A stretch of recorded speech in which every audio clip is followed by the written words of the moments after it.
Fala pessoal, tudo bem com vocês?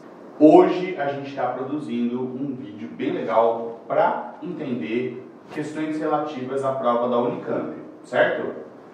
Vocês já devem saber nessa altura do campeonato, né, que o modelo de prova da Unicamp mudou do ano passado para esse ano. Neste ano, você, aluno, vai ter duas propostas de redação, sendo que deverá escolher uma delas para produzir, tudo bem? Então, a nossa ideia aqui é dar 3 dicas para a redação da Unicamp. E vamos começar com a primeira dica que eu coloquei aqui na lousa. Acompanha comigo. Dica 1. Leitura da proposta, tarefas. Parece besteira, né? Óbvio que a primeira coisa que a gente tem que fazer é ler a proposta. Mas o que você tem que se ocupar dentro desse exercício de fazer a leitura da proposta? A prova da Unicamp, a redação da Unicamp, ela foge do convencional, não é? Então, a Unicamp não vai cobrar necessariamente o texto dissertativo argumentativo que é trabalhado dentro dos outros vestibulares. Mas esse é o assunto mais para frente. A ideia aqui é você sempre sacar que a Unicamp vai te dar uma situação real. Como assim?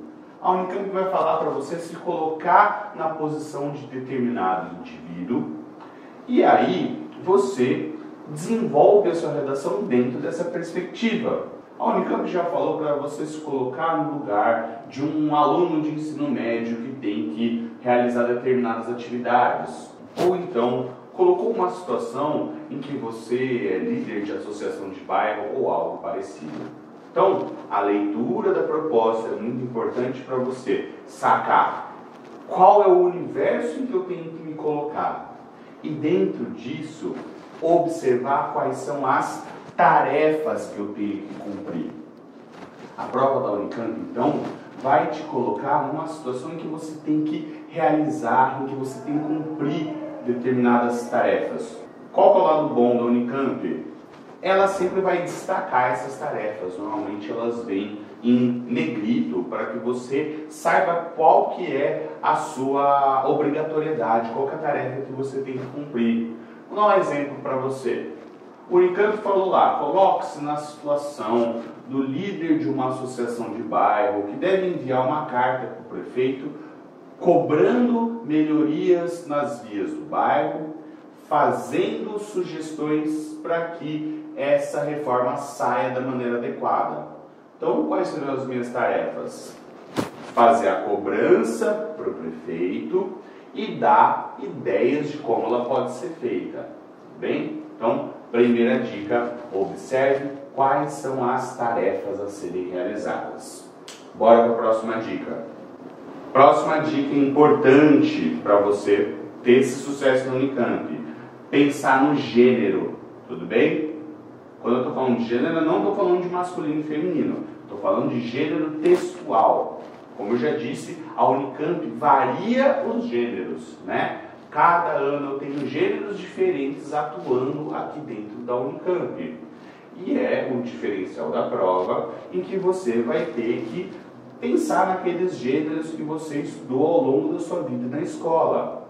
Então a Unicamp já pediu resumo, já pediu narrativa, já pediu resenha, já pediu comentários críticos em páginas da internet. É importante então você pensar no gênero, né? Porque você vai ter que levantar muitas características desse gênero para que o seu texto funcione. Então, é bom aí você fazer uma revisão.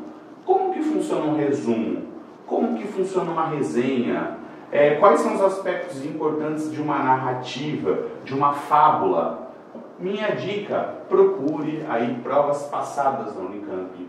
Veja gêneros que já caíram, além desses aqui que eu já falei, e lembre-se de estudar um pouco a característica de cada um desses gêneros, certo? Mas agora eu já faço a ponte para a minha próxima dica. Você tem que pensar que cada gênero textual tem determinadas marcas, certo? De quais são as pessoas que atuam dentro desse texto.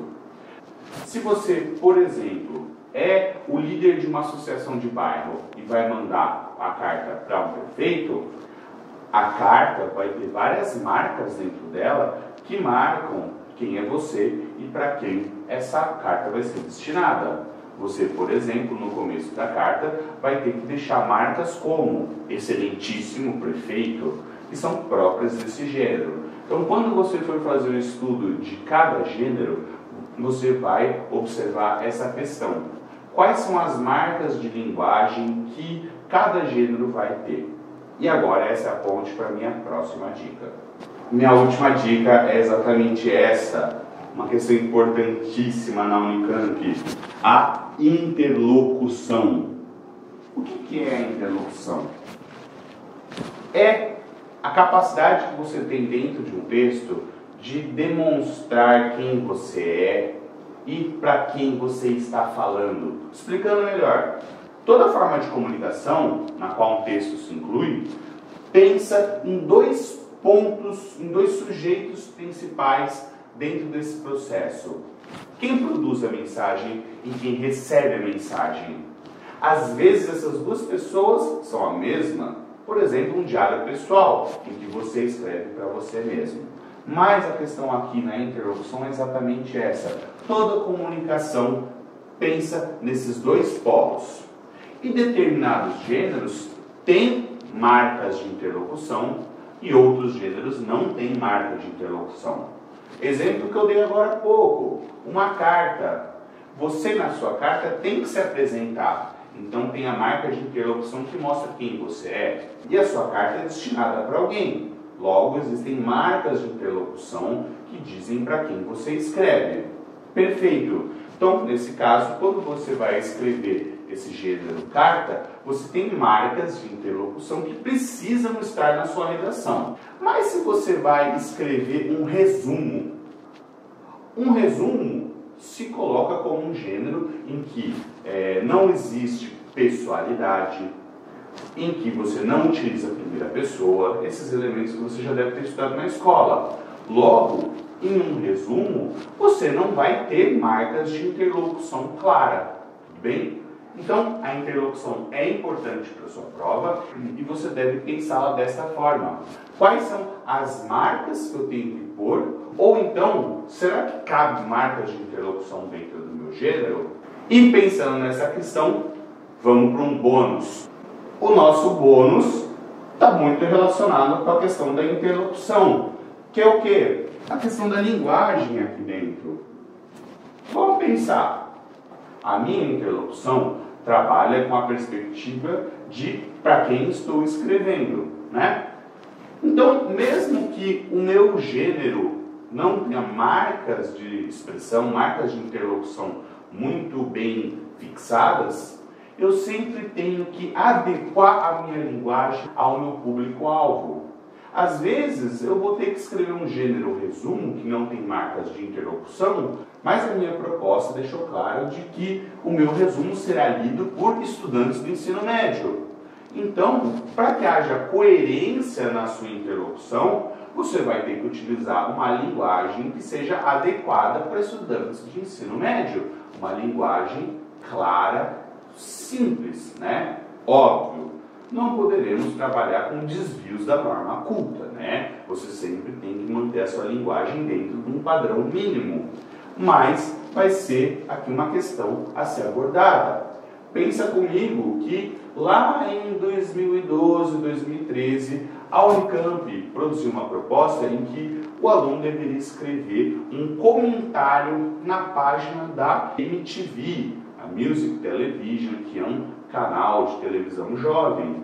Necessariamente, a sua linguagem teria que se adequar a esse público. Se você utilizasse um vocabulário extremamente rebuscado, com palavras que não são conhecidas por grande parte da população, provavelmente você teria um problema na hora da correção, porque a sua linguagem não estaria adequada a este contexto de comunicação. Então, última dica, a linguagem tem que estar adequada ao contexto, ao público-alvo que a receberá.